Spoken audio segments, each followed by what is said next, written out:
রাজশাহী রহনপুর রুটে ট্রেন যোগাযোগ। তেলবাহী ট্রেনের 5টি বগি লাইনচ্যুত উদ্ধার করা হয়েছে।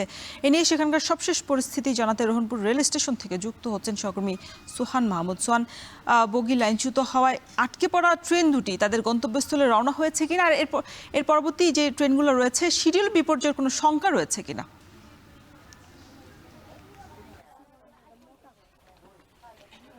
রওশন, গতকাল সন্ধ্যায় তেলবাহী একটি ট্রেনের 5 বগি আসলে লাইনচ্যুত হয়। তখন থেকেই এই রাজশাহী রহনপুর রুটে আসলে ট্রেন চলাচল বন্ধ ছিল। রাত 12টার পরে এই ট্রেনটি আসলে উদ্ধার অভিযান শুরু হয়। আপনি আমার পেছনে দেখতে পাচ্ছেন এখনও কিন্তু কার্যক্রম চলছে। আমরা এই স্থানীয় আমনুরা স্টেশন মাস্টারের সঙ্গে কথা বলেছি। তিনি বলছিলেন যে খুলনা থেকে একটি আসলে পাওয়ার পয়েন্টের যে এই তেলবাহী ট্রেন এখানকার আমনুরা পয়েন্টে আসছিলেন। এখানে মূলত তাদের বিদ্যুৎ পাওয়ার পয়েন্ট রয়েছে, সেখানে আসছিলেন।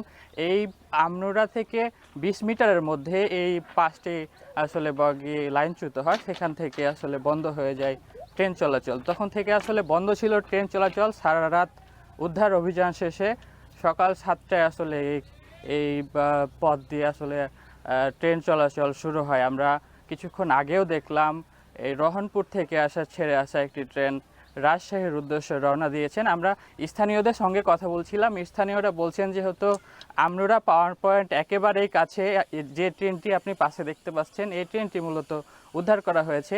এই ট্রেনটি মূলত এখানকার আমনুরা বিদ্যুৎ পাওয়ার পয়েন্টের যে তেল সেটি বহনকারী একটি ট্রেন।